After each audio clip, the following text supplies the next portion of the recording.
নরেন্দ্রনাথ মিত্রের রস ছোট গল্পের মাজু খাতুন চরিত্রটি সম্পর্কে আলোচনা। নরেন্দ্রনাথ মিত্রের রস গল্পের যে চরিত্রটি পাঠকের সবটুকু সহানুভূতি দাবি করে সে মাজু খাতুন।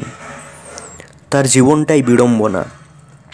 গুণবতী মেয়ে হওয়া সত্ত্বেও সে পছন্দের স্বামীর ঘর করতে পারে না, স্বামীর রূপ তৃষ্ণা প্রবল বলে। প্রথম স্বামীর মৃত্যুর পর তার খুবই কষ্টে দিন কাটছিল। তাকে দ্বিতীয়বার বিয়ে করে মোতালেফ। মোতালেফ মাজুর থেকে কম বয়সী, দেখতে সুন্দর, কর্মঠ। তার ঘরে এসে সে মনের মতো কাজ পায়, গুড় তৈরি করা। এই কাজে সে ছিল পারদর্শী।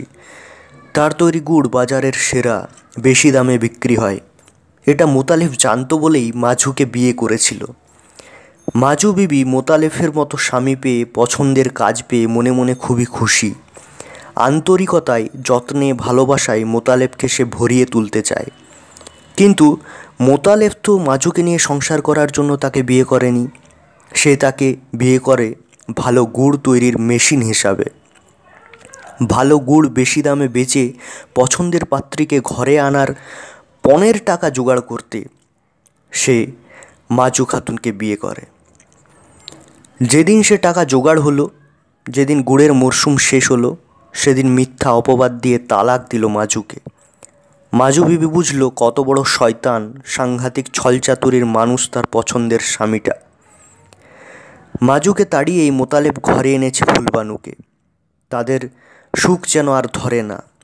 পড়শিদের মুখে একথা শুনে মাজু খাতুনের বুকটা জ্বলে ওঠে ঈর্ষায়। তার মনে হয় সে পাগল হয়ে যাবে।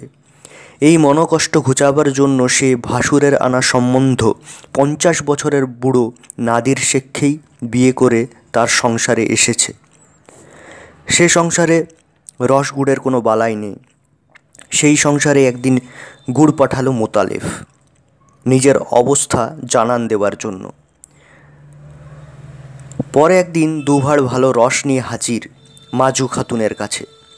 সের 2 ভালো গুড় মাজু বিবি বানিয়ে যদি দেয়, তাহলে সে হাটে গিয়ে চড়া দামে বিক্রি করতে পারে।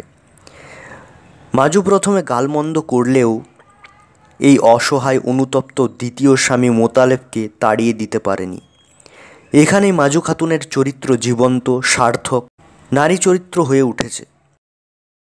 ভিডিওটা থেকে কোনো রকম সাহায্য পেলে তাহলে অবশ্যই লাইক, কমেন্ট, শেয়ার করবে এবং এই বেঙ্গলি হাব চ্যানেলটিকে সাবস্ক্রাইব করতে ভুলবে না।